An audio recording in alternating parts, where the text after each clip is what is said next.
After the death of Prophet Muhammad, the Muslim community had to continue applying and developing Islamic law without direct prophetic guidance. During this period, leadership was held by the Khulafa al-Rashidun, also known as the rightly guided caliphs, who guided the Muslim community and maintained Islamic law. Before we begin, let us introduce ourselves. My name is Beatrice. And my name is Hazel. My name is Nadira. And I'm Audrey. And I'm Yabes. We're from Group 3, and in this video, we will discuss further the era of Uthman bin Affan, the third caliph who ruled between 644 to 656 AD.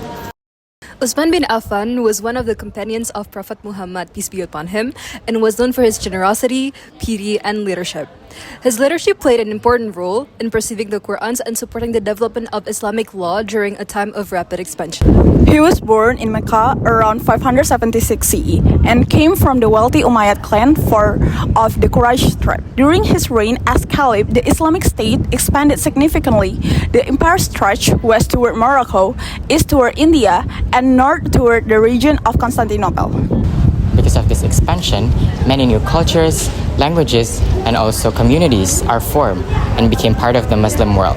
This diversity creates new legal and also social questions that requires interpretation and application of Islamic law. However, toward the end of Uthman bin Affan leadership, political tension began to rise in several regions of the Islamic Empire. Some groups criticized his administrative policies, and dissatisfaction gradually grew among certain communities. The situation eventually escalated until Uthman bin Affan's house in Medina was surrounded by rebels, and the conflict could no longer be controlled.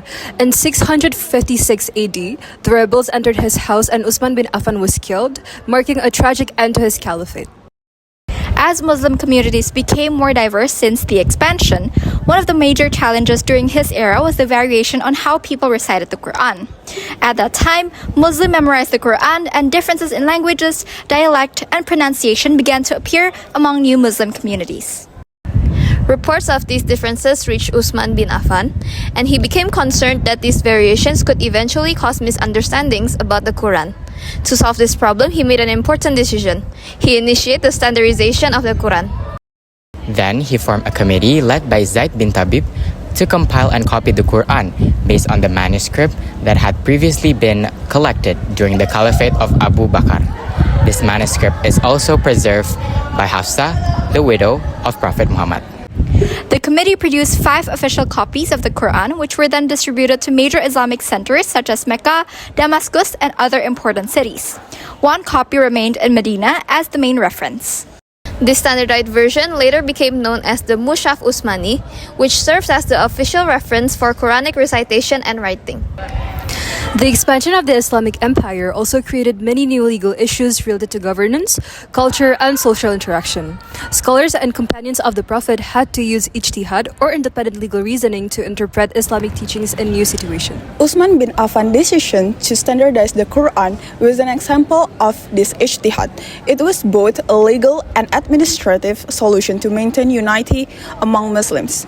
By establishing an official committee and distributing standardized copies of the Quran, Uthman helped prevent disputes and confusion within the growing Muslim community. This action strengthened the foundation of the development of Islamic law in the following generations. The Mushaf Usami later became the standard text of the Quran used by Muslims throughout the world. Because of this standardization, Islamic legal rulings derived from the Quran could be used on a unified and authoritative text. In later centuries, scholars also added reading signs and pronunciation marks to help non-Arabic speakers to read the Quran correctly. Today, Quranic manuscripts are based upon Uthman's standard as the main reference for Quranic recitation and Islamic legal interpretation. In conclusion, the era of Uthman bin Affan was very important in the development and preservation of Islamic law. His leadership helped ensure that the Quran was compiled and standardized so Muslims across different regions could read the same authoritative text. Thank you for watching!